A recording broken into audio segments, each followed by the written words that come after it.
You probably think you're in control of your thoughts, that your decisions, priorities, and goals are shaped by logic, values, or your unique personality. But there's one quiet force that slips through all of that: money. It doesn't need to shout, it doesn't need to demand. It just gently and consistently nudges the way you think. About others, about yourself, and about what matters. And the scariest part, it does it without asking your permission. Think about it. Two people walk into the same job interview. One has savings stacked up for months. The other barely scraped enough to afford the ride there. Same opportunity, but their confidence, body language, even how they answer questions, all shaped by how secure or desperate they feel. And what determines that? Their financial state. That's the invisible hand of money at work. Money affects our emotions long before it hits our bank account. The anticipation of getting paid can bring relief. The thought of an unexpected expense can trigger anxiety. And if you've ever felt guilty spending money on yourself, or superior for saving it, you've already experienced how personal and emotional money really is. It's not just paper or numbers, it's psychological fuel. Studies have shown that merely thinking about money, not having it, just thinking, changes our behavior. People become more goal-driven, yes, but also more distant. They're less likely to ask for help, less likely to offer it. One study found that participants exposed to subtle money cues like monopoly bills or financial words were more focused on self-sufficiency and less willing to engage in group tasks or offer support. It's like money turns up the me and turns down the we. But the influence doesn't stop there. Money starts shaping how we define success. We begin to admire those who are rich, regardless of how they got there. A flashy lifestyle becomes a badge of honor. And when we compare our own lives to influencers, celebrities, or even that friend who just got a raise, we start to feel inadequate. Not because we aren't doing well, but because someone else seems to be doing better. This turns into a cycle.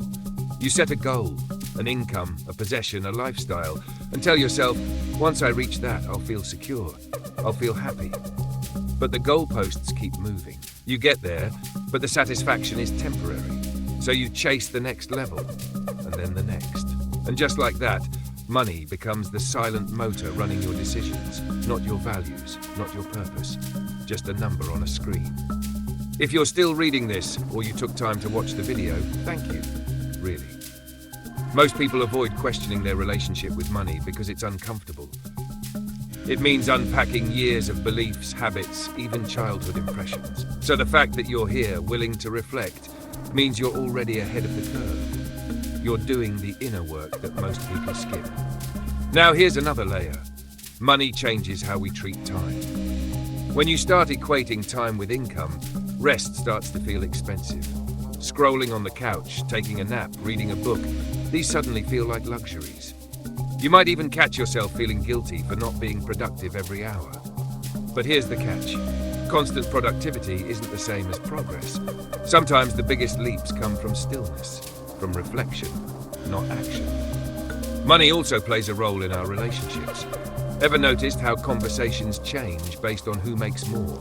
Or how some friendships shift when someone suddenly becomes wealthier or poorer? That's not a coincidence. Money can either build bridges or create distance. When it becomes a source of pride, shame, or power, it starts quietly rewriting the dynamics between people. So how do we take our minds back? How do we stop money from subtly steering the ship? First, pay attention.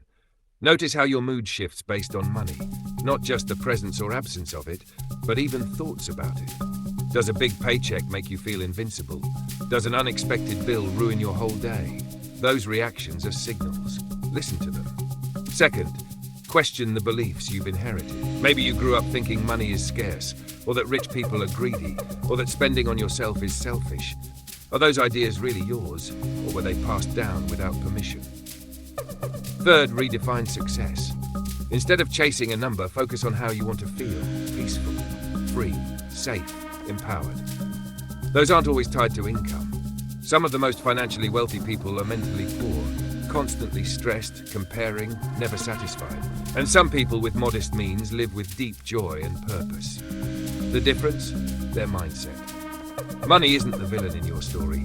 It's not good or bad, but it's powerful. And if you let it, it will start making decisions for you, not with force, but with whispers. Quiet suggestions that tell you what matters, what you're worth, and how to live. But once you become aware of its influence, you get to choose. You decide what to value, how to spend, and what kind of life feels rich to you. Not Instagram, not your boss, not society, just you. That's when money stops being the driver and starts becoming the passenger, right where it belongs.